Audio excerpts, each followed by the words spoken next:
Basket بال court میں match زور و شور سے جاری تھا۔ حسان اور یسار رینڈل کی ٹیم میں تھے۔ یسار منجھا ہوا پلیئر تھا اور سائمن کا پرانا حریف بھی، لیکن سائمن کو یسار سے خار تھی۔ اس انچاہی دشمنی کا آغاز سائمن کی جانب سے ہی ہوا تھا۔ وہ یسار کی باسکٹ بال میں مہارت سے خائف تھا اور اب یہ جذبہ شدید ترین حسد کا روپ دھار چکا تھا۔ پچھلے میچ میں یسار کی ٹیم جیت چکی تھی۔ جب بالکل آخری پوائنٹ پر سائمن نے بے ایمانی سے بال باسکٹ میں پھینک کر پوائنٹ گین کر لیا تھا، اس کے بعد شدید ہنگامہ شروع ہو گیا تھا جسے مشکل سے رفع دفع کیا گیا، لیکن یسار نے اس دن کے بعد سائمن کے مقابل نہ کھیلنے کا فیصلہ کر لیا۔ پھر کافی عرصہ جاب کی مصروفیت کے بنا پر وقت نہیں مل سکا، مگر سبھی جانتے تھے کہ یسار کے ہتھیار کند نہیں ہوئے۔ وہ اب بھی کمال کھیلتا تھا اور لانگ ڈسٹینس شاٹ میں اس کا کوئی ثانی نہیں تھا۔ حسان اس کھیل کا شوق ضرور رکھتا تھا، مگر وہ یسار جیسا ماہر کھلاڑی نہیں تھا۔ لیکن یہ ممکن ہی نہیں تھا کہ وہ کوئی بھی کام ایک دوسرے کے بغیر کر گزرے، اس لیے وہ دونوں کورٹ میں تھے اور جی جان سے کھیل رہے تھے۔ تماشائیوں میں خوب ہو ہاؤ مچی ہوئی تھی۔ کچھ دیر پہلے تک سائمن کی ٹیم 3 پوائنٹ سے آگے تھی، مگر اب رینڈل کے ایک اور یسار کے یکے بعد دیگرے 2 بہترین شاٹس دونوں ٹیموں کے پوائنٹس برابر کر گئے تھے۔ سائمن کی کینہ توز نظریں یسار کو دیکھ رہی تھیں۔ اس کا بس نہیں چل رہا تھا، وگرنہ وہ آگے بڑھ کر یسار کی گردن دبوچ لیتا۔ اس بار اسے کورٹ مینجمنٹ کی طرف سے سخت وارننگ ملی تھی، لہٰذا وہ سارا غصہ بال پر نکال رہا تھا اور نتیجتاً مزید ایک بھی پوائنٹ نہ بنا سکا اور یسار نے مزید ایک گول کر کے فتح اپنے نام کر لی تھی۔ زوردار شور اٹھا اور رینڈل کی ٹیم جمگٹا بنائے یسار کے گرد جمع ہو گئی۔ حسان نے اسے کندھے پر اٹھایا اور گول گول گھومنے لگا۔ تماشائی اپنی جگہوں سے کھڑے ہو کر داد دے رہے تھے۔ سائمن اور اس کے کھلاڑیوں نے کچھ دیر شدید طیش کے عالم میں یہ سب دیکھا، پھر یکدم سائمن نارمل ہوتا چلا گیا، یہاں تک کہ پہلی بار اس نے آگے بڑھ کر رینڈل کو مبارکباد بھی دی اور یسار کے پاس بھی آیا۔ یسار کے لیے یہ خاصے اچنبھے کی بات تھی کہ اس بار سائمن نے بغیر کوئی ہنگامہ کیے اپنی ہار کو قبول کیا تھا، بلکہ وہ اور اس کی ٹیم باری باری سب مخالف ٹیم کے کھلاڑیوں سے ہاتھ ملاتی ہوئی کورٹ سے باہر جا رہی تھی۔ حسان نے یسار کو پکڑا اور رش کو چیرتا ہوا اسے نکال کر باہر لے گیا۔ اب باقی کا وقت ان دونوں کا تھا۔ ایسی ہر کامیابی وہ دونوں اکیلے سیلیبریٹ کرنا پسند کرتے تھے۔ شام ابھی پوری طرح ڈھلی نہیں تھی۔ وہ دونوں وہاں سے سیدھا بیچ پر گئے تھے۔ وہاں سمندر کی لہروں سے کھیلنا ابھی باقی تھا۔ نیلے پانی کی وسعتیں ان دونوں کو باہوں میں لیے ہلکورے کھا رہی تھیں۔ یسار کا تمتماتا چہرہ اس کی اندرونی خوشی کا غماز تھا۔ اس کی سبزی مائل نیلی آنکھیں سمندر کے نیلے پانیوں کا عکس چرائے زندگی اور شرارت سے بھرپور آج عام دنوں سے زیادہ چمک رہی تھیں۔ انسان کو اس پر بے تحاشا پیار آ رہا تھا۔ وہ اس کا دوست، اس کا بھائی، اس کا غمخوار سبھی کچھ تھا۔ جب وہ خوش ہوتا تھا تو حسان کو ساری کائنات اس کی خوشی میں شریک ہوتی محسوس ہوتی تھی۔ وہ گھٹنے گھٹنے پانیوں میں چلتا ہوا یسار کے قریب آیا، اس کے کندھے پر اپنا بازو پھیلایا اور پھر اس کے لب دوستی کے قصیدہ کہنے لگے۔ میری جیت تیری ہار میری ہار، سن لے میرے یار، تیرا غم میرا غم، تیری جان میری جان، ایسا اپنا پیار، جہاں پہ بھی کھیلیں گے تیرے لیے لے لیں گے سب سے دشمنی، یہ دوستی ہم نہیں چھوڑیں گے، توڑیں گے دم مگر تیرا ساتھ نہ چھوڑیں گے۔ ارد گرد نہاتے ہنستے بولتے گورے پاس اکٹھے ہونے لگے تو سما بند گیا۔ حسان کی آواز غضب کی تھی اور جب کوئی جذب سے گا رہا ہو تو اڑتے پنچھی بھی دم ساتھ لیتے ہیں۔ وہاں انگریزوں کو اس کی زبان کی شدھ بدھ بھلے نہ ہو، مگر اس کا انداز، آواز کا اتار چڑھاؤ اور سب سے بڑھ کر یسار کو چاہت اور وارفتگی سے تکتی اس کی آنکھیں سب کو مفہوم سمجھانے میں کامیاب تھیں۔ وہ سب جھوم جھوم کر داد دے رہے تھے، ہلکی ہلکی تالیاں گیت کا ردھم بنائے ہوئے تھیں۔ حسان کی اتنی محبت پر یسار کی آنکھیں بھیگ گئی تھیں۔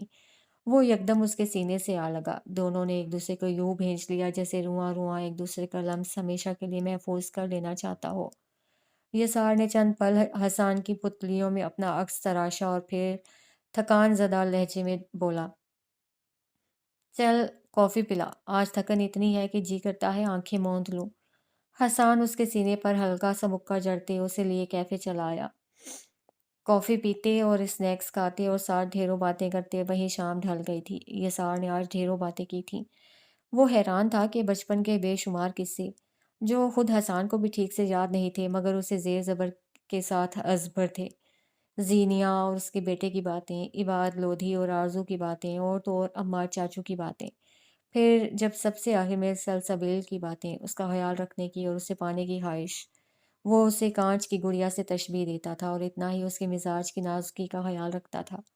یسار نے اسے بتا دیا تھا کہ میچ کے لیے نکلنے سے پہلے اس نے سلسبیل کو سوری کا میسج کر دیا تھا اور اسے یقین ہے کہ اس کی ناراضی ختم ہو جائے گی۔ حسان اس کی چمکتی آنکھوں میں دیکھتا، اس کی مہکتی باتیں سنتا رہا۔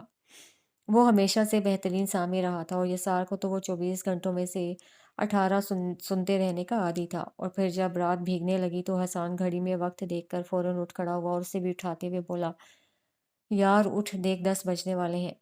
ساتھ ہی اس نے پینٹ کی جیب سے موبائل نکال کر چیک کیا۔ اف شٹ، یہ تو بند ہے۔ پتہ نہیں کب کی بیٹری ختم ہو چکی ہے اور بڑے بابا نے نہ جانے کتنی کالز کی ہوں گی۔ آج تو بہت ڈانٹ پڑنے والی ہے یار، اپنا سیل چیک کر ذرا۔ میں نے تو کب کا سیل خود ہی آف کر دیا ہوا ہے ثانی، آج میں سچ میں تجھ سے ڈھیروں باتیں کرنا چاہتا تھا۔ اور تو فکر نہ کر، ماما بابا ہمیں کچھ نہیں کہیں گے، پکی بات۔ وہ مخمور لہجے میں کہتا حسان کو چونکا گیا تھا۔ وہ اسے زبردستی اٹھاتا کیفے سے باہر نکلا۔ ان دونوں کو رینڈل نے پک کیا تھا، اس لیے ان کی گاڑی ان کے پاس نہیں تھی۔ حسان نے کیب کو روکنے کے لیے اشارہ دینا چاہا مگر یسار نے ضد کی کہ وہ آج پیدل چل کر گھر جائیں گے۔ حسب معمول حسان اس کی مانتے ہوئے سر جھٹک کر اس کے ساتھ ہو لیا۔ تمام راستہ یسار بے تکان بولتا آیا تھا۔ اب تو حسان نے عاجز آ کر اس کے آگے ہاتھ بھی جوڑ دیے تھے مگر اس کی زبان کو بریک لگنے کا نام نہیں لے رہی تھی۔ ثانی دیکھ، غصہ نہ کرنا، اگر مجھے کبھی بھی کچھ ہو جائے نا تو وعدہ کر کہ ماما بابا کو چھوڑ کر نہیں جائے گا، شادی کے بعد بھی ان کے ساتھ رہے گا، بول وعدہ۔ وہ ہاتھ پھیلائے برابر چلتے حسان سے وہ عہد لے رہا تھا۔ حسان نے یکدم غصے سے اسے دیکھا اور بولا، تم پھر ٹریک سے اترنے لگے ہو نا یار، میرا میٹر بیچ سڑک کے مت گھماؤ ورنہ ایسا پنچ ماروں گا کہ منہ گھوم جائے گا۔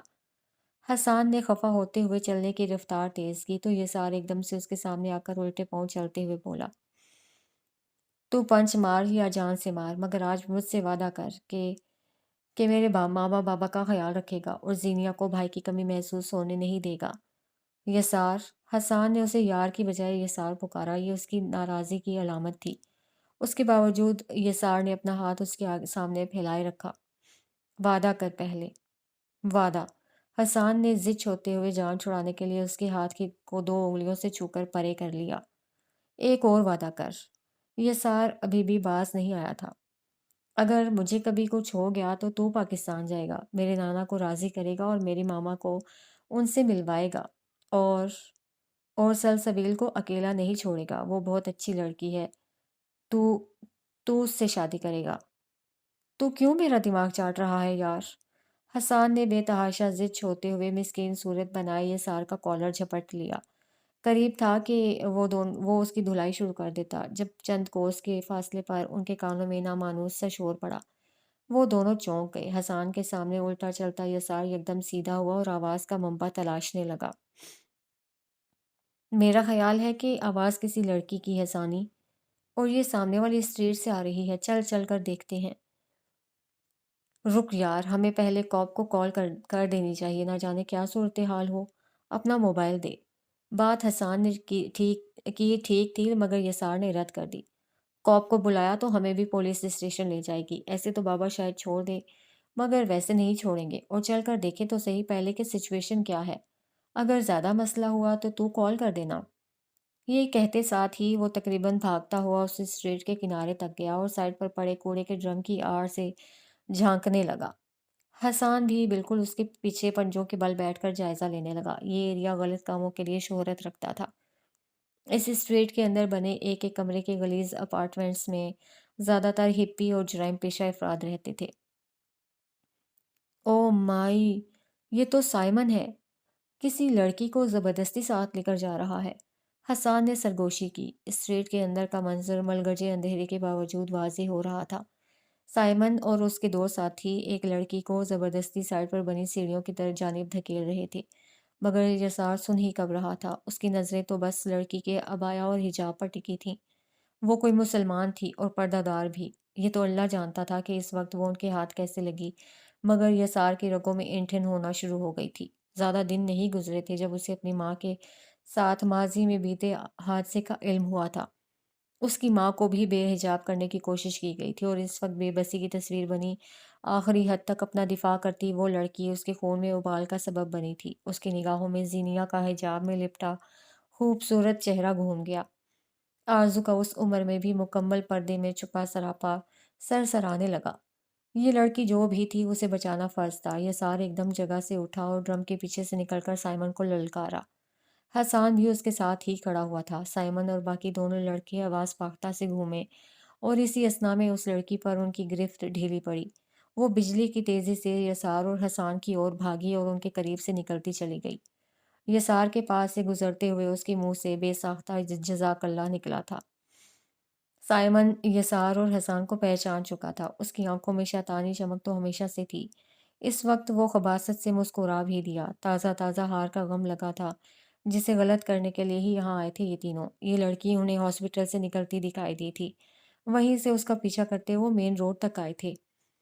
وہاں پر کیب کے انتظار میں وہ کچھ دیر کھڑی رہی تھی جب تینوں نے اسے آس پاس منڈلا کر ہراساں کر دیا۔ رفتہ رفتہ انہوں نے درمیانی فاصلہ بھی گھٹانا شروع کیا تو وہ لڑکی گھبرا گئی اور ایک سمت کو چل دی۔ یہ تینوں اس کے پیچھے ہو لیے۔ لڑکی ان کے شر سے بچنے کی خاطر اندھا دھند بھاگ کھڑی ہوئی، مگر ان تینوں نے خباثت یہ کی کہ اسے دو الگ الگ راستوں سے گھیرا اور اس بند اسٹریٹ تک لے آئے۔ اس کی قسمت اچھی تھی کہ یسار اور حسان غیبی مدد بن کر وہاں پہنچ گئے تھے اور اس لڑکی کو فرار ہونے کا موقع مل گیا تھا۔ سائمن پہلے ہی بپھرا سانڈ بنا پڑا تھا، اب تو مزید ڈکراتا ہوا ان دونوں کے سامنے آیا۔ حسان کو نہ جانے کیوں لگ رہا تھا کہ اسے کوپ کو کال کر دینی چاہیے۔ اسے سائمن کے اطوار اچھے نہیں لگ رہے تھے۔ تینوں بدکماشوں نے پی رکھی تھی مگر ہوش کھوئے نہیں تھے۔ حسان نے طریقے سے سائمن سے بات کرنے کی کوشش کی۔ دیکھو سائمن، ہمارا تمہارے ساتھ کوئی جھگڑا نہیں، لیکن تمہیں کم از کم ایسی حرکت کرتے شرم آنی چاہیے۔ میں نے پولیس کال دے دی ہے، بہتر ہے کہ یہاں سے چلے جاؤ اور گھر جا کر آرام کرو تاکہ تمہارے دماغ کو سکون مل سکے۔ حسان نے پولیس کا ڈراوا دینے کی کوشش کی تھی۔ سائمن اس دن آرام نہیں کرتا جب وہ ہار جائے۔ اس دن وہ اپنی شکست کو بھلانے کے لیے وہی کرتا ہے جو آج اور ابھی کرنے والا تھا، مگر اس کی وجہ سے وہ لڑکی بھاگنے میں کامیاب ہو گئی۔ سائمن کا اشارہ یسار کی طرف تھا جو ابھی بھی اسے خونخوار نظروں سے دیکھ رہا تھا۔ یار، مجھے گڑبڑ لگ رہی ہے، میں اس کا دھیان بھٹکاتا ہوں، تم بھاگو یار، سن رہا ہے نا میری بات؟ حسان نے سائمن کے تیور دیکھتے ہوئے یسار کے کان میں سرگوشی کی، لیکن وہ ٹس سے مس نہیں ہوا۔ حسان ضد چھوڑتے ہوئے 2 قدم آگے آیا اور سبھاؤ سے سائمن کو بولا، یہ تمہاری غلط فہمی ہے سائمن، ہم نے اس لڑکی کو نہیں بھگایا، بلکہ ہماری جگہ کوئی بھی یہاں آ جاتا تو اسے فرار کا موقع مل ہی جاتا۔ اس نے دانستہ ہم کہا تھا تاکہ سائمن کا دھیان یسار سے ہٹ سکے، مگر اس کی ایسا کرنے کی نیت ہی نہیں تھی۔ وہ اپنے دونوں ساتھیوں کے کان میں کچھ کہتا ہوا ان کی طرف بڑھنے لگا۔ حسان نے یسار کو دھکا دیا اور اپنی زبان میں بولا، بھاگو یار، تمہیں پتہ نہیں چل رہا کہ وہ تمہارا دشمن بنا ہوا ہے، بھاگو۔ میں تمہیں چھوڑ کر نہیں جاؤں گا ثانی، جو ہوگا دیکھی جائے گی، آج اس کا قصہ بھی نمٹا لیتے ہیں۔ یسار نے ٹھہرے ہوئے لہجے میں جواب دیا۔ حسان کو اب شدت سے افسوس ہو رہا تھا کہ اس نے پولیس کو بروقت کال کیوں نہیں کی۔ سائمن کے دونوں ساتھیوں نے انہیں ارد گرد سے گھیر لیا تھا۔ وہ اور یسار بالکل الرٹ کھڑے تھے، مگر اگلے ہی پل جو ہوا وہ ان کی توقع کے برعکس تھا۔ سائمن نے جیب سے جوڑے پھل والا چاقو نکالا تھا اور اسے لہراتا ہوا یسار کی جانب بھاگا تھا۔ اس کے باقی دونوں ساتھی حسان پر پل پڑے تھے۔ حسان اتنا ہلکا نہیں تھا کہ اسے یوں ہی مار گراتے، سو زبردست لڑائی شروع ہو چکی تھی۔ یسار سائمن کے وار سے بچ کر اسے پنچ اور لاتیں رسید کر رہا تھا۔ سائمن یقینی طور پر چاقو سے اس پر جان لیوا حملہ کرنے کا ارادہ رکھتا تھا، مگر یسار ابھی تک اس کا ہر وار روکے ہوئے تھا، بلکہ ایک زوردار کک اس کے جبڑے پر رسید کی تھی جس نے سائمن کے 14 طبق روشن کر دیے تھے۔ اس کے ناک اور منہ دونوں خون آلود ہو چکے تھے۔ یسار اور حسان دونوں ڈٹ کر مقابلہ کرنے کی کوشش کر رہے تھے، مگر حسان بیک وقت 2 سے نبرد آزما تھا۔ ایک پل کی چوک ہوئی، حسان کی گردن پر لات پڑی اور وہ اوندھے منہ سڑک پر جا گرا۔ سائمن کے ساتھیوں نے موقع غنیمت جان کر یسار کو پیچھے سے آ کر بازوؤں سے دبوچا اور سائمن نے ایک غلیظ قہقہہ لگاتے ہوئے فضا میں چاقو بلند کیا اور یسار کے پیٹ میں گھونپ دیا۔ سب کچھ ساکت ہو گیا۔ پورے ماحول نے جیسے چپ کی بکل مار لی۔ یسار جو سائمن کے وار کرنے سے پہلے ہی کلمہ پڑھ کر آنکھیں میچ چکا تھا، اس نے ہولناک آراہوں کے بیچ دھیرے سے آنکھیں کھولیں۔ اگلا پل اس کی روح فنا کر گیا۔ اس کے پیروں میں حسان خون سے لت پت پڑا ہوا تھا اور چاقو ابھی بھی اس کی پسلیوں کے پار گڑا پڑا تھا۔ اس کی بھنچی بھنچی دردناک آواز یسار کی حواس چھین لے گئی۔ نہ جانے کس لمحے وہ اس کے آگے آیا تھا اور اس کی بلا اپنے سر لے لی تھی۔ سائمن اور اس کے حواریوں کے لیے یہ بالکل غیر متوقع تھا۔ حسان سے ان کی کوئی دشمنی نہیں تھی۔ مارنا وہ یسار کو چاہتے تھے، مگر عادی قاتل نہیں تھے۔ غصے میں انتہائی حملہ تو کر دیا تھا، پر اب خون میں تڑپتے حسان کو دیکھ کر وہ بری طرح بوکھلاتے ہوئے بھاگ نکلے تھے۔ یہ سار پھٹی پھٹی آنکھیں لیے ایک جھٹکے سے گھٹنوں کے بل زمین پر بیٹھا اور مدھم مدھم سانسیں لیتے حسان کا سر اپنی گود میں رکھ کر بچوں کی طرح حلق پھاڑ کر رونے لگا۔ وہ چلا رہا تھا، مدد کے لیے آوازیں لگا رہا تھا، مگر یہ ایریا ایسا نہیں تھا کہ یہاں پبلک اکٹھی ہو جاتی۔ یسار نے تکلیف کی شدت سے آنکھیں میچی، حسان کو کرلاتے ہوئے کہا، ثانی، میری جان، بے ہوش مت ہونا، میں ابھی ایمبولینس کو کال کرتا ہوں، بس تم ہوش مت کھونا۔ اس نے فوراً جیبیں ٹٹولیں۔ اس کا سیل اس کے پاس نہیں تھا۔ اسے یاد آیا حسان نے اس کا سیل لے لیا تھا۔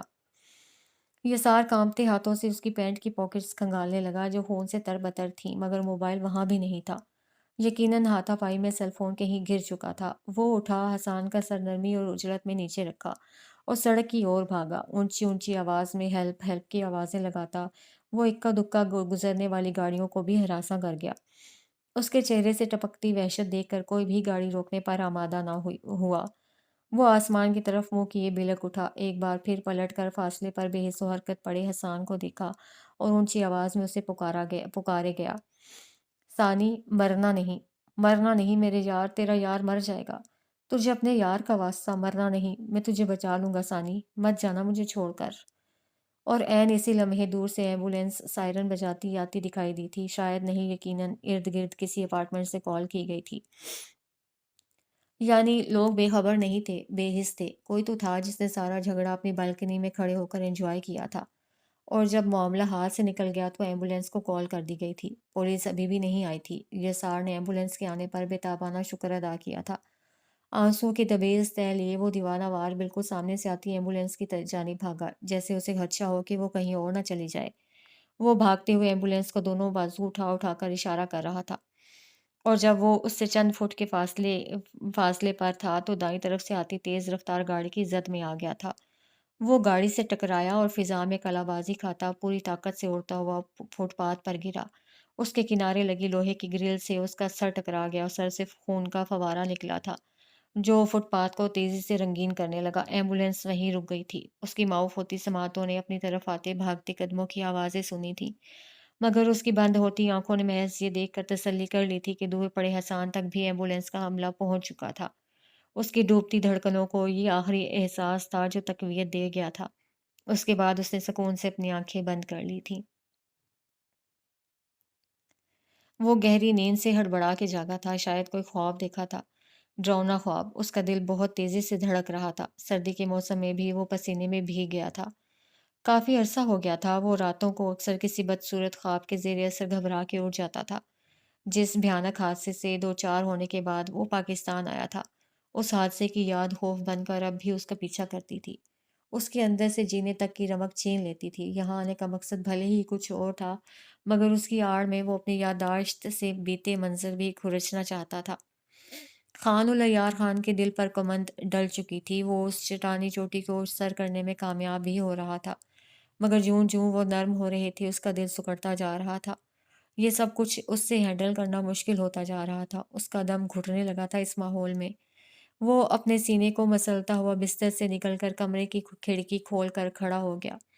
باہر یخ ہوا چل رہی تھی، مگر اسے خوشگواریت کا احساس ہوا۔ چند لمبے لمبے سانس لینے کے بعد اس نے گردن اٹھا کر دھند میں لپٹی فضا کو دیکھا تو کیلیفورنیا کی کئی دھند آلود صبحیں ذہن کے پردے پر نمودار ہوئیں، جن میں دو یاروں کی یاری اور جان لٹانے کی حد تک ایک دوسرے سے محبت کی گواہ تھیں۔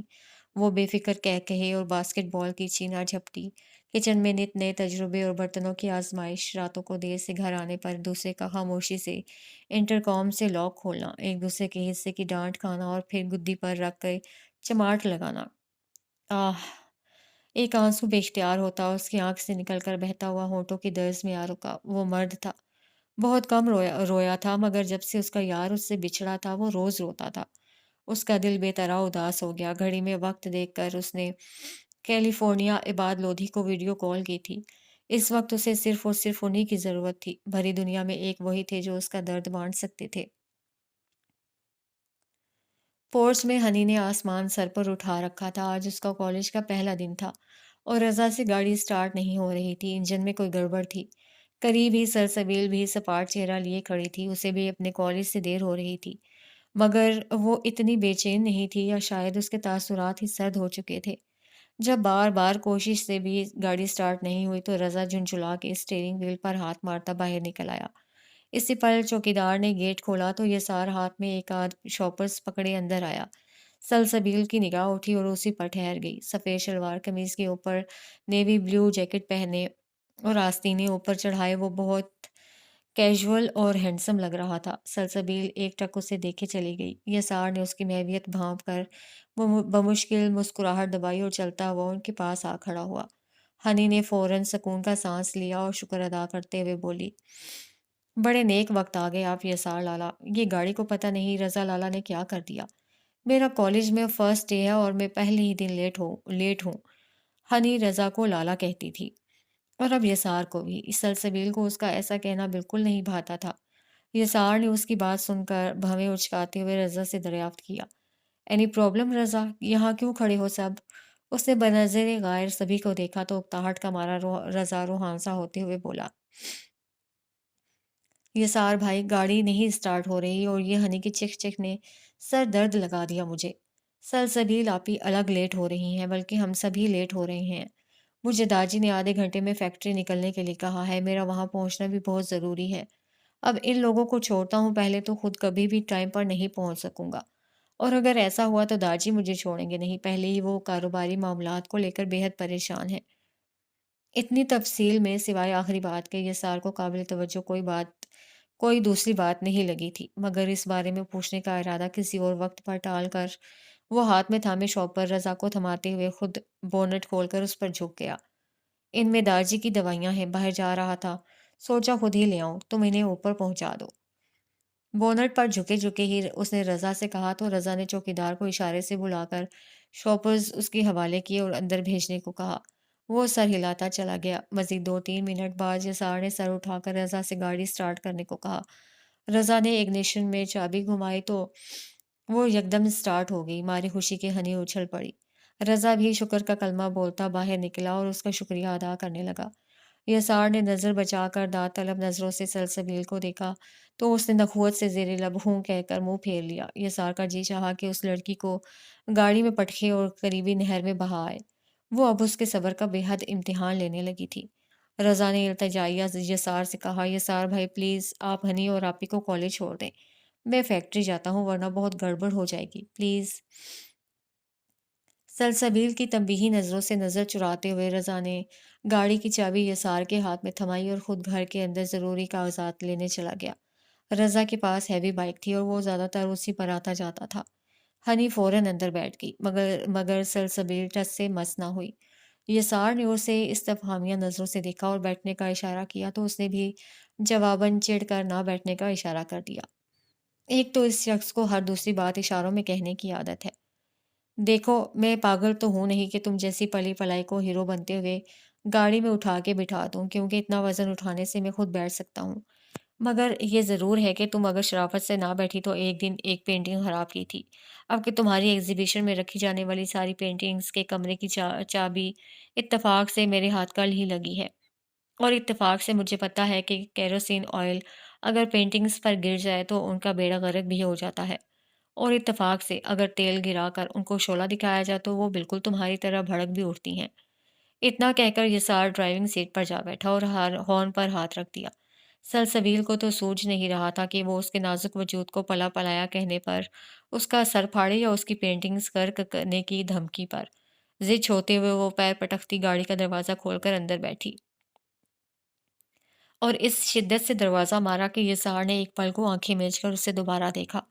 اسے لگا یہ دروازہ اس کے منہ پر ہی مارا گیا ہے، لیکن سلسبیل کا تپا تپا سرخ و سفید چہرہ دیکھ کر وہ اپنی مسکراہٹ روک نہیں سکا تھا۔ یہ لڑکی بلوٹنگ پیپر کی طرح اس کی توجہ جذب کرتی جا رہی تھی۔ ہنی کو کالج کے باہر اتار کر وہ سلسبیل کے کالج کے روٹ پر گاڑی ڈال کر گاہے بگاہے اس کا چہرہ دیکھنے لگتا تھا۔ سلسبیل اس کی نظریں اپنے چہرے پر صاف محسوس کرتی زچ ہو رہی تھی، مگر رخ پھیر کر اسے دیکھا نہیں تھا۔ یسار نے ہاتھ بڑھا کر ڈیک آن کیا تو ایک چیختا چنگاڑتا انگریزی گانا گاڑی میں گونجنے لگا۔ یہ رضا کی تھرڈ کلاس چوائس کے عین مطابق تھا۔ بھلے اسے خود بھی یہ گانا سماعت پر سخت ناگوار گزر رہا تھا، مگر وہ سلسبیل کے چہرے کے بگڑتے زاویوں سے حظ اٹھا رہا تھا۔ اس نے ہاتھ بڑھا کر والیوم کم کیا، یسار نے پھر تیز کر دیا۔ دوبارہ پھر سہ بارہ یہی عمل دہرایا گیا تو سلسبیل نے سیٹی نکالی اور شیشہ کھول کر باہر اچھال دی۔ یسار دل ہی دل میں سپر لیڈی کہہ کر رہ گیا۔ گاڑی میں اب قدرے سکون تھا، مگر یسار اتنی سست روی سے چلا رہا تھا کہ سلسبیل دعویٰ سے کہہ سکتی تھی کہ وہ اس سے جلدی وہ پیدل پہنچ سکتی ہے۔ اب اگر تمہارا ارادہ خود کو باہر پھینکنے کا ہے تو یہ غلطی مت کرنا، کیونکہ اگر تم نے ایسا کیا تو تم یقین کرو کہ میں سچ میں کچھ نہیں کروں گا۔ اس کے چہرے سے اس کا ارادہ بھانپ کر یسار نے اسے اپنے بھی ارادے سے آگاہ کیا تو وہ جی جان سے گئی۔ جل گئی۔ میں خود کو کیوں پھینکوں گی؟ آپ کو نہ دھکا دے دوں؟ لیکن سوری۔ اپنے ماتھے کو متاسفانہ ذرا سا چھو کر بولی۔ میں بھول جاتی ہوں کہ آپ کو اپنی زندگی سے لوگوں کو فالتو سامان سمجھ کر پھینک دینے کی عادت ہے۔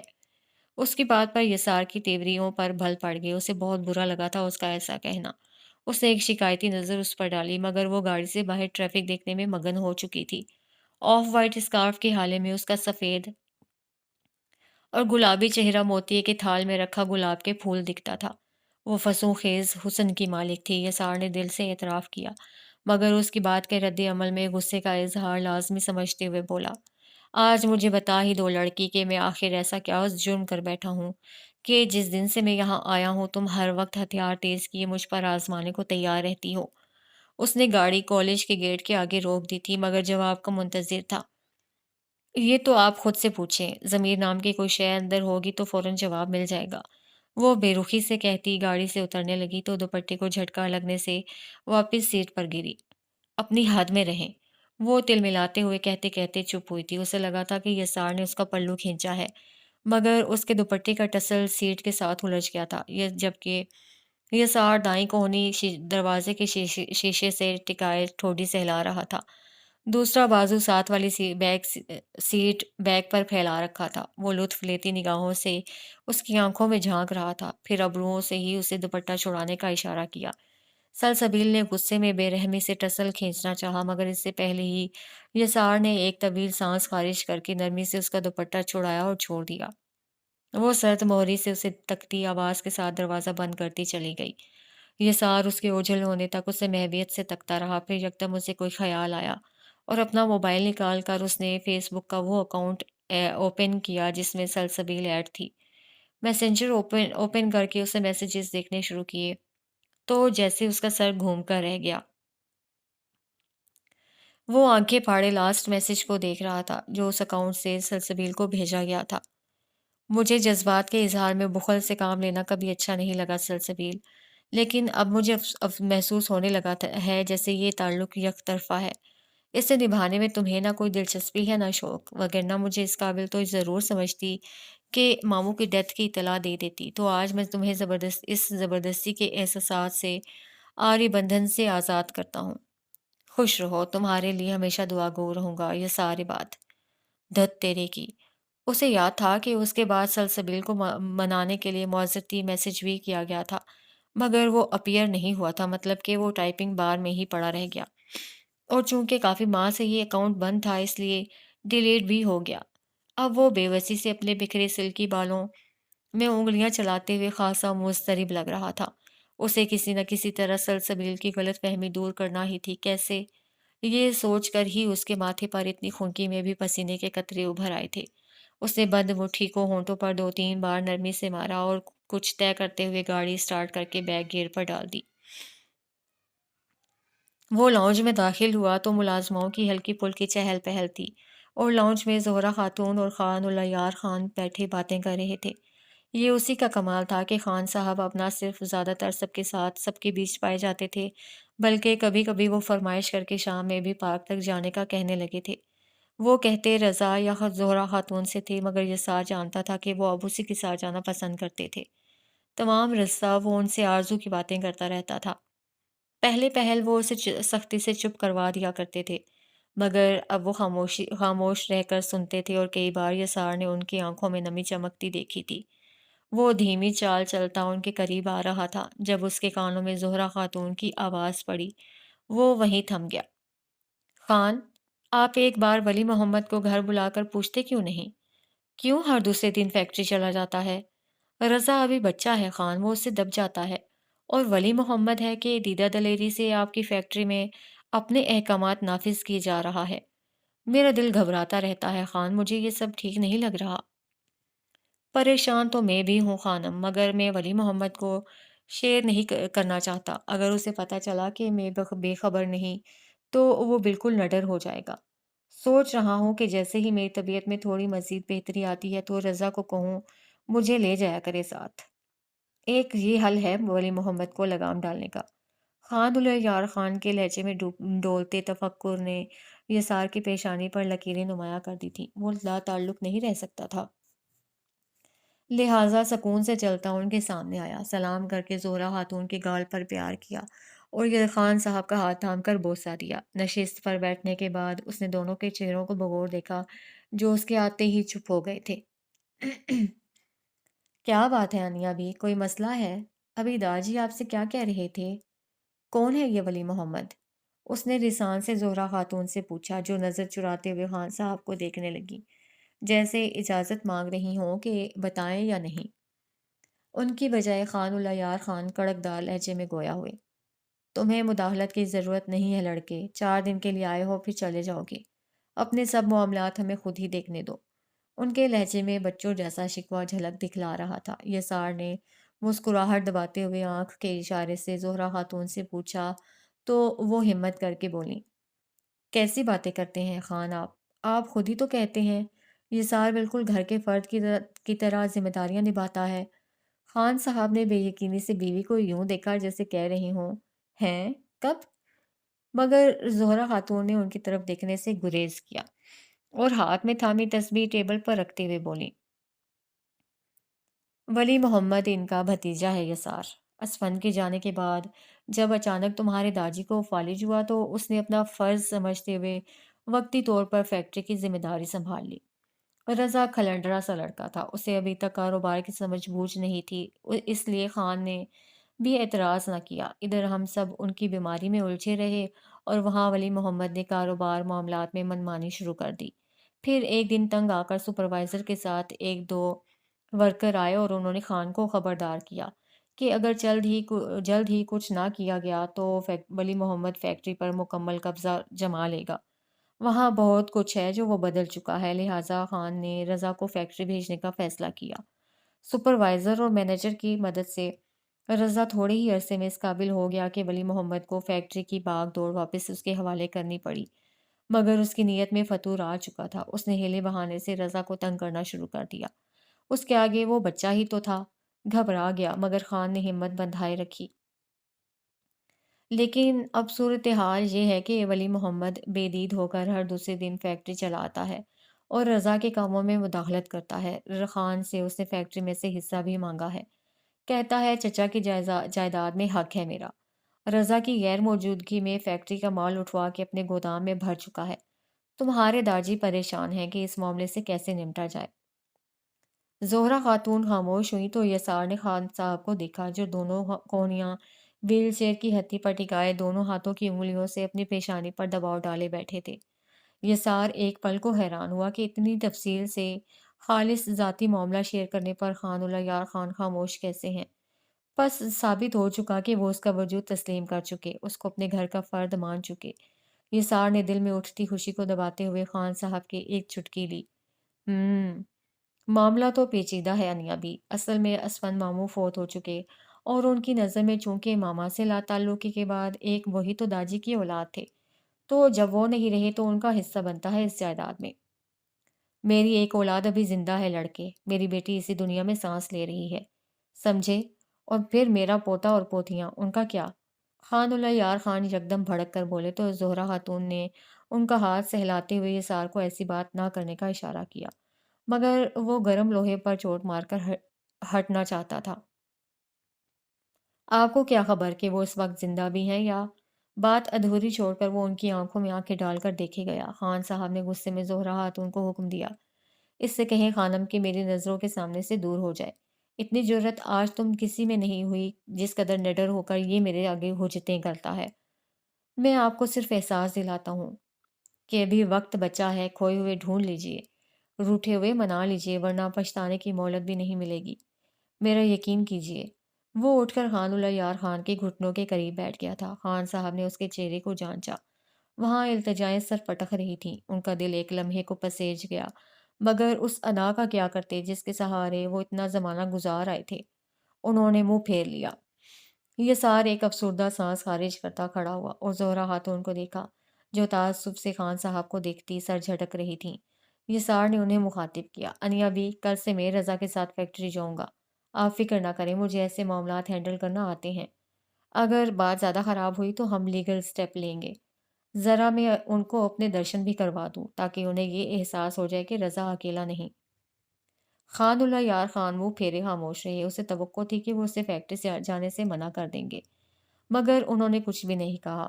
زہرہ خاتون نے فرتے جذبات سے اس کا ماتھا چوما اور اس کے سینے پر سر رکھ کر روتے ہوئے سرگوشی کی۔ میری آرزو کو ملا دو اس کے باپ سے کسی طرح، میری بے گناہ بچے کی سزا ختم کروا دو۔ آپ دعا کریں، بس دعا کریں کہ واقعی ان کی سزا ختم ہو جائے۔ جس تکلیف اور اذیت میں وہ مبتلا ہیں اس کا خاتمہ ہو جائے۔ بہت کڑی سزا ملی ہے انہیں انیا بھی، وہ اس کی مستحق نہیں تھی۔ گو کہ اس کی آواز بھی کسی سرگوشی سے زیادہ بلند نہیں تھی، مگر خان یار خان کی تیز سماعتوں نے یہ الفاظ سن لیے تھے۔ ان کی سرخ ڈوروں والی آنکھوں میں پانی کی لکیر سی ابھری، جسے انہوں نے بلکہ میچ کر مٹانے کی صحیح کی، مگر جس طرح ان کی سماعت قابل رشک تھی ویسے ہی یسار کی بصارت کمال کی تھی۔ اس نے وہ پانی تحلیل ہونے سے پہلے دیکھ لیا تھا۔ اسے بس قدرت کی طرف سے ملنے والے ایک موقع کا انتظار تھا جو یکلخت سب کچھ ٹھیک کر دے۔ کچھ یادیں اذیت ناک ہونے کے باوجود سرور دیتی ہیں، کیونکہ ان سے جڑے احساسات انسان کے لیے بے حد قیمتی ہوتے ہیں۔ وہ اپنے موبائل پر گیلری کھولے پرانی تصویریں دیکھ رہا تھا۔ ہر تصویر اس کی آنکھوں میں سرخی سی بھر دیتی تھی، مگر پھر بھی وہ بار بار دیکھتا تھا۔ گزرا ہوا ہر پل اذیت ناک ہونے کے باوجود اس کے لیے قیمتی تھا۔ ایک تصویر میں وہ سب ساتھ کھڑے تھے، عباد لودھی، آرزو، زینیا، اور وہ موبائل بیڈ پر رکھ کر ایک جھٹکے سے اٹھ کھڑا ہوا، حالانکہ وہ ابھی کچھ دیر پہلے ہی وہ اپنے کمرے میں آرام کی غرض سے آیا تھا۔ آج کا سارا دن مصروف گزرا تھا۔ وہ رضا کے ساتھ فیکٹری گیا تھا اور وہاں جا کر اسے احساس ہوا کہ بہت سی چیزوں میں گھپلے ہو رہے ہیں۔ رضا کی ناتجربہ کاری فیکٹری کی ساکھ کو سخت نقصان پہنچا رہی تھی۔ اوپر سے ورکرز کی منمانیاں اور ملازم ہوتے ہوئے بھی رضا پر دباؤ ڈالنا۔ یہ سب کس کی شے پر ہو رہا تھا، سمجھنا مشکل نہیں تھا۔ اور پھر اس کی ملاقات ولی محمد سے بھی ہو ہی گئی۔ وہ رضا کے ساتھ مینوفیکچرنگ ایریا وزٹ کر رہا تھا جب اس نے سفید کڑکڑاتے سوٹ میں کالی واسکٹ پہنے ایک روبدار سے آدمی کو سامنے سے آتے دیکھا۔ بنا تعارف کے بھی وہ سمجھ گیا تھا کہ یہ شخصیت ولی محمد صاحب کے علاوہ اور کسی کی نہیں ہو سکتی۔ ان کے آتے ہی رضا پر ایک عجیب سی بوکھلاہٹ طاری ہو گئی تھی۔ یسار نے آگے بڑھ کر بے حد تپاک سے اپنا تعارف کرواتے ہوئے ہاتھ ملایا، جسے ولی محمد صاحب نے نہایت نخوت سے 2 انگلیوں سے چھو کر چھوڑ دیا۔ وہ اسے کینہ توز نظروں سے دیکھتے ہوئے بولے، خیریت تو ہے؟ کیا چچا کو پوتے کی مردانگی پہ شبہ پیدا ہو گیا جو آج اس کے ساتھ نواسے کو نتھی کر کے بھیجا ہے؟ ان کی بات سن کر رضا کے کان خفت کے مارے لال ہو چکے تھے۔ یسار کو بھی ان کا انداز بے حد غیر مناسب لگا، مگر برداشت کرتے ہوئے نرمی سے بولا، جی نہیں، ایسا نہیں ہے، بلکہ داجی کا کہنا تھا کہ مجھے بھی رضا کے ساتھ یہاں آ کر کام سیکھنا چاہیے تاکہ کل کو جب یہ فیکٹری ہم دونوں کے نام ہو تو مجھے اس کی باغ ڈور سنبھالنی آتی ہو۔ ولی محمد کے چاروں اطراف آگ سی لگ گئی تھی یہ بات سن کر۔ وہ تو کچھ اور پلان کر کے بیٹھے ہوئے تھے اور یہاں الٹی آنتیں گلے چڑھنے کو بےتاب تھیں۔ وہ دل ہی دل میں پیچ و تاب کھاتے ہوئے رضا سے مخاطب ہوئے، اپنے داجی سے کہنا کہ ان کی عمر اونچی اڑانے اڑنے کی نہیں رہی اور تمہیں بھی زیادہ اوپر جانے کی ترغیب نہ دیں۔ ان کے پر تو کمزور پڑ چکے ہیں اور تمہارے کٹنے میں دیر ہی کتنی لگے گی۔ سچ کہا آپ نے۔ یسار نے فوراً بیچ میں کود کر ان کا دھیان اپنی اور مبذول کیا۔ مگر آپ ایک بات بھول گئے، نادر جان کے پر کمزور ہو چکے۔ رضا کے کٹ سکتے ہیں مگر میرے پروں کا کیا؟ جن تک رسائی پانا کبوں کا کام نہیں، کیونکہ میں عقاب ہوں۔ میں پلٹ کر جھپٹنا بھی جانتا ہوں اور جھپٹ کر پلٹنا بھی، اور ایک بار میں دشمن کو اندھا کرنا بھی مجھے آتا ہے۔ اپنی حد پہچانو لڑکے، وہ غرائے اور آواز کو دبا کر اسے دھمکاتے ہوئے بولے، جہاں سے آئے ہو وہیں واپس چلے جاؤ، یہی تمہارے لیے بہتر ہے، ورنہ ایسا نہ ہو کہ تمہاری ماں تمہارے بھی آواز سننے کے لیے ترس جائے۔ اپنی بات مکمل کر کے انہوں نے زوردار قہقہا لگایا اور واپس مڑ گئے۔ یسار کے تن بدن میں خون آگ کی لپٹوں کی طرح شراٹے بھرنے لگا۔ بیتے ہوئے کچھ مناظر کی ہولناکی اس کی آنکھوں کے پردوں پر ابھری، مگر وہ ضبط کرتا رضا کے ساتھ آفس کی طرف چل دیا۔ اس شخص سے نمٹنے کے لیے زبان کافی نہیں تھی۔ ضرورت پڑی تو وہ ہر طریقے سے دو دو ہاتھ کر لے گا۔ وہ رضا کے ساتھ سارا دن گزار کر گھر واپس آیا تھا، جس سے رضا کو بے حد تقویت ملی تھی۔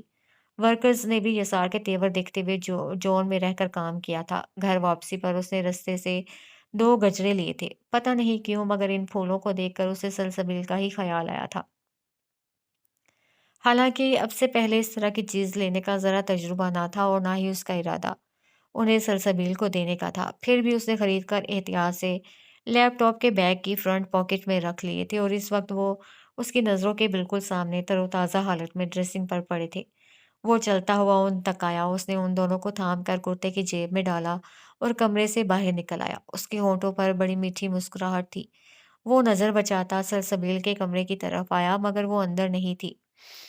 بیسمنٹ، لان، بیک یارڈ، ہر جگہ وہ سرسری تاثرات چہرے پر سجائے اسے کھو جایا، مگر وہ کہیں دکھائی نہیں دی۔ اس کا دل یکدم بوجھل ہوا تھا۔ وہ سلسبیل سے بات کرنا چاہتا تھا، اس کے دل میں پھیلی بدگمانیاں مٹانا چاہتا تھا۔ اس گھڑی نہ جانے کیوں اس کے دل میں اداسی پوری طرح پر پھیلائے اتر آئی تھی۔ اسے ماما بابا بے طرح یاد آنے لگے۔ وہ یوں ہی بے خیالی میں چلتا پچھلی طرف سے چھت کو جاتی سیڑھیوں سے چڑھتا اوپر چلا آیا۔ صاف شفاف آسمان اور کھلا چھت یکدم اس کے مزاج پر اچھا اثر چھوڑ گیا۔ ٹھنڈی یخ ہوا جسم سے ٹکراتی تو اسے بے ساختہ کوئی یاد آ جاتا۔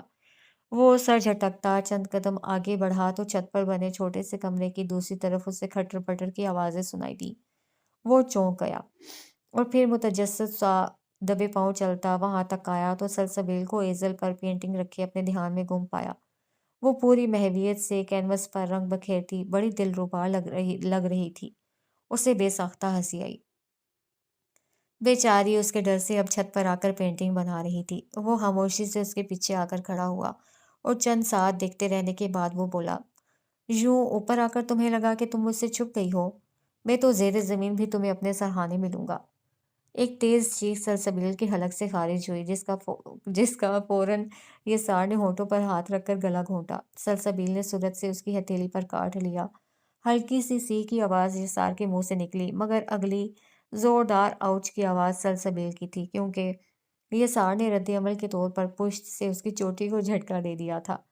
سلسبیل نے آؤ دیکھا نہ تاؤ نیلے پینٹ کی ٹیوب پکڑی اور دوسرے لمحے یسار کے سفید بے داغ کرتے پر انتہائی گھٹیا نقش و نگار بہار دکھا رہے تھے۔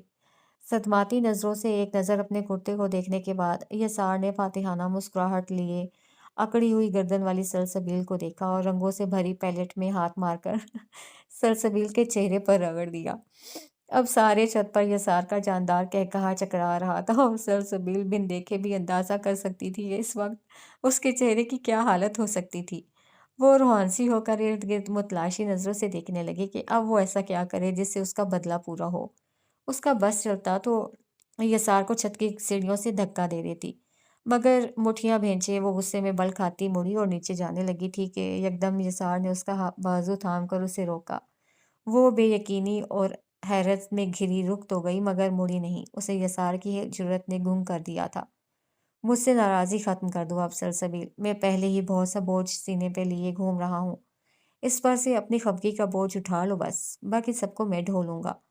اس کے لہجے کی آزردگی نے سلسبیل کے دل کو تکلیف دی تھی۔ اس کی آنکھوں میں پانی جمع ہونا شروع ہو گیا۔ اس نے چند لمبے لمبے سانس کھینچی اور پلٹی۔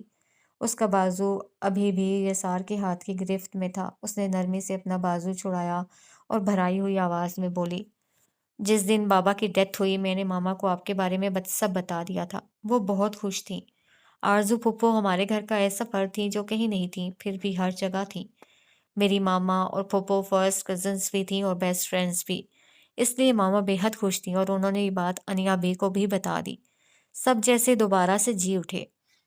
انیا بی کا بس نہ چلتا تھا کہ کس طرح یہ سب جلدی جلدی ہو جائے، مگر اس دن کی شام بڑی اندوہناک تھی۔ بابا شام میں داجی کے ساتھ روٹین میں فیکٹری سے گھر آئے تھے۔ ماما نے انہیں کال کر رکھی تھی کہ شام میں آپ آئیں گے تو آپ کو سرپرائز دوں گی، مگر بابا نے ہمیں سرپرائز کر دیا۔ شام کے چائے سب داجی کے کمرے میں پیتے تھے۔ ماما چائے لے آئیں مگر بابا ابھی تک اپنے روم سے نہیں نکلے تھے۔ انہوں نے مجھے بلانے کو بھیجا۔ میرا دل دھک دھک کر رہا تھا۔ ابھی ماما نے سب کے سامنے بات کرنی تھی تو نہ جانے داجی کا کیا ری ایکشن ہوتا۔ میں اسی سوچ میں گم بابا کے کمرے میں داخل ہوئی تو زندگی کا سب سے بڑا سرپرائز انہوں نے ہمارے لیے تیار کر رکھا تھا۔ وہ بیڈ پر آڑے ترچھے لیٹے تھے اور دایاں ہاتھ دل کے مقام پر رکھے بے حس و حرکت پڑے تھے۔ میری چیخوں نے سارا گھر ہلا کر رکھ دیا۔ اسی وقت داجی اور رضا ملازم کی مدد سے بابا کو گاڑی میں ڈال کر ہسپتال لے گئے، مگر سب بے سود۔ واپسی پر بابا کی ڈیڈ باڈی آئی تھی۔ داجی کو اس صدمے سے ہاسپٹل میں ہی دل کا دورہ پڑا اور انہیں ایڈمٹ کرنا پڑا۔ بعد ازاں ان کا نچلا دھڑ فالج کی وجہ سے مفلوج ہو گیا۔ جوان بیٹے کی موت نے انہیں ادمرہ کر دیا۔ ہمارے گھر قیامت ٹوٹ پڑی۔ ہمارے پیارے بابا جن کو میری یونی کی لڑکیاں میرا بڑا بھائی سمجھتی تھیں، یوں اچانک ہمیں چھوڑ گئے کہ ہمارے پاس ایک دوسرے کو دلاسا دینے کے لیے لفظ ہی ختم ہو گئے۔ تو پھر آپ نے کیوں یہ شکوہ پال لیا کہ میں کیسے بھی ہوتا آپ کو اطلاع کرتی؟ یہاں ہوش و حرت سے بیگانہ ہو گئے سب، اور آپ کو مجھ سے یہ گلہ رہا کہ میں آن لائن کیوں نہیں آ سکی، اور پھر آپ نے بغیر جانے بوجھے مجھے لمبا چوڑا میسج کر دیا کہ میں آپ کو بھول جاؤں۔ ہم دونوں میں کوئی رشتہ استوار نہیں ہو سکتا۔ آپ کو اندازہ ہے کہ آپ کا یہ میسج پڑھ کر مجھ پر کیا بیتی ہوگی؟ میں تو آپ کے پیچھے نہیں آئی تھی، آپ ہی نے مجھے سرچ کر کے رابطہ کیا تھا۔ دن رات آپ ہی میسج کر کے مجھ سے اپنائیت جتاتے رہے، اور جب یہ اپنائیت چاہت میں بدلنے لگی تو آپ نے میرے قدموں تلے سے سیڑھی ہی نکال لی۔ کیسا مطلوب مزاج ہے آپ کا! اور یہاں آ کر آپ کا رویہ اور انداز اس قدر نارمل ہے کہ جیسے یہ سب آپ کے لیے روٹین میٹر ہو، دل لگی کرنا اور بھلا دینا۔ اور جب کہ میں قدم پیچھے ہٹا چکی تو پھر ایک بار مجھے اسی راہ پر ڈالنے چلے آئے جدھر سے میں بڑی مشکل سے پلٹ پائی تھی۔ کیا کہوں میں آپ کو یسار آباد صاحب، ظالم یا بے نیاز؟ وہ لہروں کے بہاؤ سے بہتے لفظوں میں اپنی کتھا سنا کے اس سے جواب طلب کر رہی تھی۔ یسار خالی آنکھیں اس کے چہرے پر جمائے تھوک نکل کر گلا تر کرنے کی ناکام کوشش کر رہا تھا، مگر اسے محسوس ہو رہا تھا جیسے اس کے دماغ معاف ہو گیا ہے۔ اگلے پچھلے واقعات اور حادثات ایک دوسرے کو دھکے دیتے باری باری اس کی نگاہوں کے سامنے پھرنے لگے۔ اتنے یک موسم میں اپنی نم پیشانی کو اس نے آستین کے ساتھ تھپ تھپایا اور ارد گرد نگاہ ڈال کر بیٹھنے کی جگہ ڈھونڈی۔ اسے لگ رہا تھا جیسے اس کی ٹانگوں میں کھڑے ہونے کی سکت نہیں رہی۔ وہ سلسبیل کا بازو کونے سے تھام کر چلتا ہوا نزدیکی بینچ پر آ بیٹھا، جو چھت پر بالخصوص بیٹھنے کے لیے نصب کیے گئے تھے۔ اس نے دونوں ہاتھوں کی انگلیوں سے اپنی آنکھوں کو رگڑا اور گلا کھنکھار کے خود کو بولنے کے لیے اکسانے لگا۔ سلسبیل حیرت سے اس کے چہرے کے اتار چڑھاؤ دیکھ رہی تھی۔ آخر وہ اسے ایسا کیا کہنے جا رہا تھا جس کے لیے اس قدر سوچنا پڑ رہا تھا؟ اور پھر یسار نے بولنا شروع کیا۔ ہر منظر ساکت ہو گیا ہو، سانس روکے اس کی بپتا سننے لگی۔ پرندوں نے دم سادھ لیا اور ڈوبتا سورج آسمان کی چادر تھامے جھولنے لگا جیسے ڈوبنے سے پہلے اسے سننا چاہتا ہو۔ یسار بولتا جاتا تھا اور سلسبیل کی سفید رنگت میں زردی گھلتی جا رہی تھی۔ اس کے چہرے کے تاثرات اس قدر ٹھٹھڑے ہوئے لگ رہے تھے کہ اس پر مومی مجسمے کا گمان ہو رہا تھا۔ بنا پلک جھپکے یکٹک فرش کو دیکھتی وہ یسار کے دل کو گھبراہٹ میں مبتلا کر رہی تھی، مگر آج وہ رکا نہیں۔ آج بھی اگر نہ کہتا تو یقیناً اس کا دم گھٹ جاتا۔ دونوں کے درمیان گہری خاموشی بیوے بچے کی طرح بیٹھی تھی۔ سورج محلے کی عورتوں کی طرح جاتے جاتے بھی دروازے پر ہی گھنٹے کی روداد سن گیا تھا۔ یسار نے نچلے ہونٹ میں اپنا اوپری ہونٹ دبایا اور اٹھ کھڑا ہوا، جیب سے گجرے نکالے اور انہیں بینچ پر رکھتے ہوئے بولا، کچھ تعلق ایسے ہوتے ہیں جنہیں جوڑتا کوئی ہے اور نبھاتے ہم ہیں، اور اس نبھانے میں دل سے مل جاتے ہیں۔ دلوں کا ملنا چاہتوں کے سلسلے استوار کرتا ہے۔ جذبوں کو گرمی عطا کرتا ہے۔ میں تمہارے ساتھ اپنے جذبے بانٹنا چاہتا ہوں، اپنی چاہت کا سلسلہ تم سے جوڑنا چاہتا ہوں۔ اگر تمہارا جواب ہاں میں ہوا تو میری خوش قسمتی، اور اگر نہ میں ہوا تو بس جس کام کے لیے آیا تھا وہ کر کے ہمیشہ کے لیے وہیں چلا جاؤں گا جہاں سے ٹوٹی کڑیاں لے کر آیا تھا۔ ان کے جوڑنے میں مجھے تمہاری مدد درکار ہے سلسبیل۔ اگر میرا ساتھ دو گی تو میری انگلیاں فگار ہونے سے بچ جائیں گی۔ اتنا کہہ کر وہ ساکت بیٹھی سلسبیل پر ایک گہری نگاہ ڈالتا وہاں سے چلا گیا، لیکن جانے سے پہلے وہ گجرے اس کے پہلو میں رکھنا نہیں بھولا تھا۔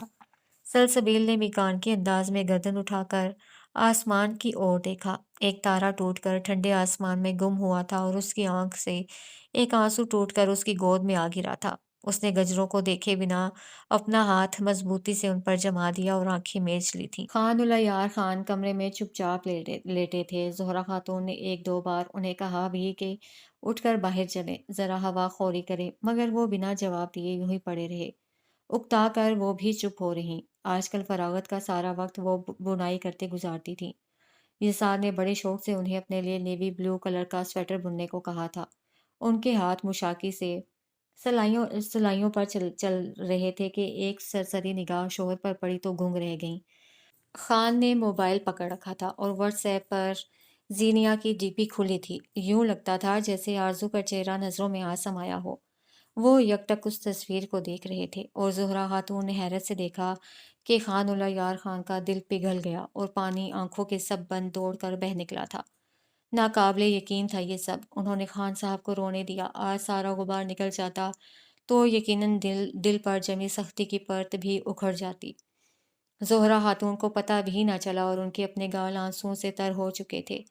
انہوں نے اپنی جگہ پر بیٹھے بیٹھے ہی شوہر کو پکارا، خان، نواسہ 7 سمندر پار سے صرف آپ کو منانے آیا ہے۔ وہ کہتا ہے آرزو آپ کی یاد میں بیمار پڑ چکی ہے۔ خان، اب تو معاف کر دیں اسے، اب تو میری بھی سزا ختم کر دیں، اپنی اذیت دور کر لیں خان۔ خانم، تمہیں پتہ ہے کہ میں آرزو کو کبھی بھی ذہن سے محو نہیں کر سکا۔ یہ میرے جسم کا ایسا ٹکڑا تھی جسے میں نے بے جان سمجھ کر خود سے اتار بھی پھینکا۔ تب بھی اس کے ساتھ میرے باقی جسم کا ربط نہیں ٹوٹا۔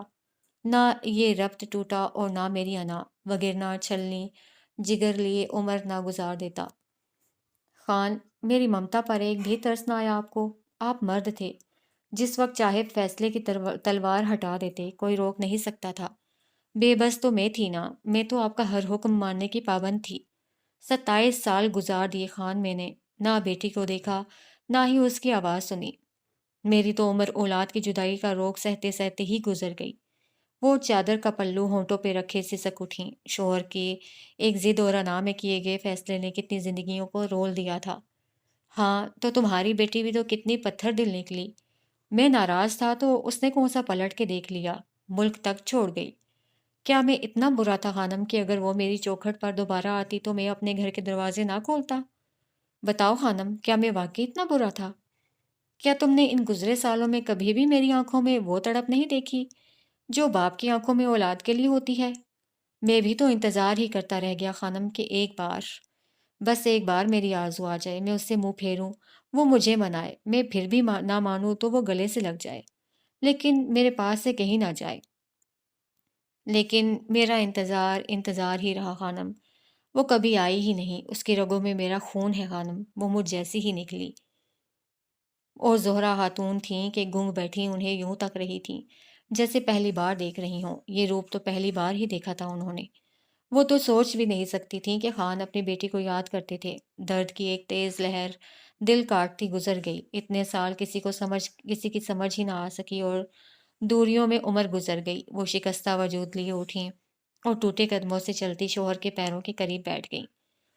ان کا دل بھر بھر آ رہا تھا۔ خان صاحب کا چہرہ بھی ضبط کی کوشش میں اناری ہو رہا تھا۔ دونوں ایک دوسرے کو دیکھتے دلاسے کے لیے لفظ سوچ کر رہ گئے۔ اگلے ہی پل دروازہ زوردار جھٹکے سے کھلا تھا اور مومانی حواس باختہ سی اندر داخل ہوئیں۔ خان الیار خان اور زہرہ خاتون کو جیسے کسی انہونی کے احساس نے جکڑا تھا۔ داجی، انیا بھی، یسار کو گولی لگ گئی، ولی محمد نے اس پر فائر کھول دیا۔ زہرہ خاتون کو غش آ گیا۔ خان الیار خان نے اپنے دل کی دھڑکنوں کو مفلوج ہوتا محسوس کیا تھا۔ پل بھر میں جیسے نظروں کے پردے پر یسار کا ہر لوپ لہرا گیا۔ اس کا اونچی اور چوڑی کاٹھی والا جوان جسم خون میں لت پت دیکھنے کی تاب ان میں نہیں تھی۔ انہوں نے پلکیں موند لیں، ان کا رواں رواں یسار کی زندگی کے لیے دعا گو ہو گیا۔ بری گھڑی ٹلنے کی دعا کرتے ہوئے آنسو کی تار در کی تار ان کی بند آنکھوں سے رواں تھے۔ 24 گھنٹے لگے تھے یسار کو ہوش آنے میں، اور پورا ایک ہفتہ وہ ہاسپٹل میں ایڈمٹ رہا تھا۔ اس دوران داجی بلا ناگاہ ہاسپٹل آتے رہے تھے اور شام تک اسی کمرے میں ویل چیئر پر بیٹھے اس کا چہرہ دیکھتے رہتے تھے۔ یسار کو ہوش آیا تو اس نے ان کی منت تک کر ڈالی کہ وہ گھر پر ہی رہا کریں، یہاں آ کر خود کو بے آرام نہ کیا کریں، مگر داجی نے یسار کی پٹی سے لگ کر بیٹھے رہنے کی قسم کھا رکھی تھی۔ جب کا انہیں رضا کی زبانی یہ معلوم ہوا تھا کہ یسار اس کی طرف آتی گولی کے نشانے پر خود سامنے آ گیا تھا، تب سے داجی کا دل تکلیف اور شرمندگی سے بوجھل ہو گیا تھا۔ ان کا بس چلتا تو یسار کے خون کے ہر ایک قطرے کا ولی محمد سے حساب لیتے، مگر قدرت نے یہ کام خود ہی کر دیا تھا۔ ولی محمد اسی وقت اپنے ہی گارڈ کی گولی کا نشانہ بن کے مارا گیا تھا۔ اس دن وہ ایک بار پھر پورے روب داب کے ساتھ فیکٹری چلایا تھا۔ رضا کو نفسیاتی دباؤ میں تو وہ کب کا لے چکا تھا، اب یسار کو گھیرے میں لینا تھا، مگر وہ بھی یسار عباد تھا جو کیلیفورنیا میں ملٹی نیشنل کمپنی کا لیگل ایڈوائزر تھا۔ وہ قانونی دو پیچ جانتا تھا اور ایسوں سے نپٹنا بھی اسے خوب آتا تھا۔ ولی محمد نے آتے ہی ورکرز کو کام بند کرنے کا حکم دیا اور رضا کو گھر چلے جانے کا کہا۔ یسار کو اس بات پر تاؤ آ گیا، اس نے ایسا کرنے سے صاف انکار کیا تو محض ڈرانے کی خاطر۔ ولی محمد نے گارڈ کو اشارہ کیا جس نے گن سے ہوائی فائر کیا۔ یسار نے آگے بڑھ کر ایک زوردار پنچ گارڈ کے جبڑے پر رسید کیا اور بس یہیں پر ولی محمد کا دماغ الٹ گیا۔ اس نے گارڈ سے گن چھینی اور بالکل سامنے کھڑے رضا پر فائر کر دیا۔ عین اسی لمحے یسار جست لگاتا رضا کے سامنے تھا، گولی اس کی کمر میں کندھے سے ذرا نیچے پیوست ہو گئی۔ لمحوں میں وہ خون میں لت پت ہو گیا۔ رضا بوکھلا کر رونے لگا اور ورکرز کو آوازیں دینے لگا۔ مینیجر اور ورکرز فیکٹری کے گارڈز کے ساتھ فوراً پہنچ گئے۔ رضا مینیجر کے ساتھ تکلیف کی شدت سے حواس کھوتے یسار کو اٹھا کر ہاسپٹل لے جانے لگا، جبکہ فیکٹری کے گارڈز فوراً ولی محمد اور اس کے گارڈز کی طرف لپکے۔ وہ دونوں ہی حواس باختہ ہو چکے تھے اور اسی بوکھلاہٹ میں ولی محمد کے گارڈ نے اپنے بچاؤ کے لیے پھر فائر کھول دیا اور اس بار اس کے نشانے کی زد پر ولی محمد اور دو ورکرز آئے۔ ولی محمد کا وہی کام تمام ہو گیا، جبکہ ورکرز کو زخمی حالت میں فوراً ہاسپٹل لے جایا گیا۔ یوں سالوں سے خان الیار خان کے جس بھتیجے نے اپنے چچا کے زر کی خاطر ان کے گھر کی زن پر نگاہ رکھی، وہ تو اسے نہ مل سکی، مگر دولت بھی اس کی قسمت میں نہ تھی۔ وہ ایک گولی دل کے مقام پر کھا کر چٹ ہو گیا تھا۔ داجی کو اسفندیار کی موت کے فوراً بعد ہی ولی محمد کی بدنیتی کا اندازہ ہو گیا تھا، مگر خاموش تھے۔ صرف یہ تھا کہ اس دن سے انہیں آرزو شدت سے یاد آنے لگی۔ شاید ان کے دل سے بیٹی کی یاد میں نکلی ہوک تھی، جس کی وجہ سے قدرت نے یسار کو جی کا قرار بنا کر پاکستان بھیج دیا۔ یسار جس وقت پہلی بار ان کے کمرے میں داخل ہوا تھا، انہوں نے پہلی نگاہ ہی بڑی کٹیلی ڈالی تھی، مگر دل تھا کہ خوشی سے شکرانے کی تسبیح پڑھ رہا تھا۔ پھر جوں جوں وہ نخرہ دکھاتے، انہیں یسار کا یہ زبردستی ان کے کام کرنا اچھا لگنے لگا۔ وہ انتظار میں رہنے لگے کہ کب وہ آئے تو ان کو ناشتہ کھانا کھلائے، ان کا مساج کرے، انہیں ایکسرسائز کروائے، اور جب یسار مگن سا ان کے کام کرنے میں مصروف ہوتا تب وہ اس کو دیکھ دیکھ کر اپنی آنکھوں کی پیاس بجھاتے، جی بھر کے اس کے نقوش کے ذریعے آرزو کو تکتے اور پھر اس کے فارغ ہونے پر آنکھیں دوبارہ ماتھے پر رکھ لیتے۔ وہ ان کی بیٹی کی اولاد تھا، انہیں رفتہ رفتہ جان سے عزیز ہو گیا۔ یہ الگ بات کہ اس الفت کا اقرار انہوں نے خود سے بھی نہیں کیا تھا، اور آج اسی لمبے اونچے شہزادے سے نواسے کو ہاسپٹل کے بیڈ پر دیکھ کر ان کا دل مسلا جاتا تھا۔ سبھی گھر والے اس کے ممنون و مشکور تھے۔ فاطمہ ممانی اس کے زیر بار تھیں کہ ان کے اکلوتے بیٹے کی جان بچائی تھی اس نے۔ رضا کو وہ پہلے سے زیادہ عزیز ہو گیا تھا، وہ بھی مسلسل اس کے پاس ہاسپٹل میں تھا۔ ہنی تو باقاعدہ اس کا ہاتھ تھام کر بچوں کی طرح رو پڑتی تھی، زہرا خاتون اس پر پڑھ پڑھ کر پھونکتی تھی۔ ہاں، یسار نے اس پورے ایک ہفتے میں سلسبیل کا انتظار کیا تھا، مگر وہ ایک بار بھی نہیں آئی تھی۔ بس اتنا تھا کہ اس کے سرہانے روز تازہ گلابوں کا گلدستہ پڑا ہوتا تھا، جو وہ جانتا تھا کہ نہ رضا لاتا ہے، نہ انیابی اور نہ داجی، تو پھر یہ جو بھی لاتا تھا یا بھجواتا تھا اس کے لیے تو ہر گلاب آب حیات تھا۔ گھر آنے کے بعد بھی جب اسے ایسا ہی گلدستہ سرہانے پڑا ملتا رہا تو ایک رات اس نے بھی جاگتے رہنے کی قسم کھا لی۔ وہ ساری رات بستر پر چت لیٹا محو انتظار رہا، اور پھر پو پھٹنے کے ذرا بعد اس کے کمرے کا دروازہ غیر محسوس انداز میں کھلا تھا۔ اس نے نیند کے خمار میں ڈوبی آنکھوں کو میچ لیا۔ آنے والا دبے پاؤں چلتا اس کے بیڈ کے پاس آ کر رکا۔ چند پل یسار کے چہرے کو تکتے رہنے کے بعد اس نے پھولوں کا ہاتھ سے بنا گلدستہ اس کی سائڈ ٹیبل پر رکھ دیا۔ اس سے پہلے کہ آنے والا واپس پلٹتا، یسار نے بند آنکھوں کے ساتھ ہی ہاتھ بڑھا کر کلائی تھام لی۔ سلسبیل کے حلق سے چیخ نکلتے نکلتے رہ گئی۔ وہ سراسیما سی اس کا چہرہ دیکھتے ہوئے کلائی چھڑانے لگی تو وہ یوں ہی پڑا پڑا لاپرواہی سے بولا، اچھا لگا یہ جان کر کہ تمہیں میری پرواہ ہے، ورنہ مر جاتا تو یہ قلت ساتھ لے کر جاتا۔ سلسبیل کے دل پر ہاتھ پڑا تھا۔ وہ پہلے سے کافی کمزور ہو گیا تھا۔ ہلکی سرخی لیے اس کی گندمی رنگت میں زردی گھل گئی تھی۔ یسار نے نرمی سے اس کی کلائی چھوڑ دی تو وہ وہیں کچھ فاصلے پر بیٹھتے ہوئے بولی، مجھے نہیں پتا کہ اسے پرواہ کہتے ہیں یا نہیں، مگر مجھے یہ معلوم ہے کہ آپ کو اس حال میں دیکھنا مجھے تکلیف دے رہا ہے۔ آپ کے زخمی ہونے کی خبر نے مجھے شدید اذیت سے دوچار کر دیا تھا۔ جب تک آپ کو ہوش نہیں آیا میری ایسی کیفیت تھی جسے شاید میں بیان نہ کر پاؤں۔ اگر اس سے پرواہ کہتے ہیں تو مجھے آپ کی پرواہ ہے۔ پرواہ یا محبت؟ یسار نے سوال پوچھا۔ محبت ہی کی گود سے ہر احساس جنم لیتا ہے۔ اس ایک فکرے میں ہی اظہار کے تمام رنگ پوشیدہ تھے۔ یسار نے ہونٹوں پر بڑے دنوں بعد کھل کے مسکراہٹ آئی تھی۔ وہ لیٹے سے اٹھ کر بیٹھ گیا اور بے حد شوق سے اس کا چہرہ دیکھتے ہوئے بولا، میں صبح ہی انیابی کو سب بتا دوں گا، وہ داجی سے خود ہی بات کر لیں گی۔ اس کے بعد ماما اور بابا یہاں آ سکیں گے اور پھر میں تمہیں ہمیشہ کے لیے اپنے ساتھ لے جاؤں گا۔ ایک جذب کے عالم میں وہ کہتا وہ سلسبیل کے دل کی دھڑکنیں منتشر کیے دے رہا تھا، مگر اس کے نزدیک ایک کڑی منزل ابھی پار کرنا باقی تھی اور اس کی یاد دہانی بہت ضروری۔ نہیں، سب سے پہلے آپ کو داجی کو سب کچھ بتانا ہوگا، وہ سب کچھ جو آپ نے اس دن مجھے بتایا تھا۔ اس کے بغیر کوئی چارہ نہیں، اب آپ کو یہ کرنا ہوگا۔ حقیقت کا چٹکا ہوا آئینہ ایک دم سے اس کے سامنے کر دیا گیا تھا۔ اس آئینے میں اس کے اتنے چہرے تھے کہ وہ اصل کی پہچان نہیں کر پا رہا تھا، لیکن اسے اصل چہرہ سب کے سامنے لانا ہی تھا۔ سلسبیل جا چکی تھی اور اس کی نیند آنے والے وقت کا سوچ کر اب صحیح معنوں میں اڑی تھی۔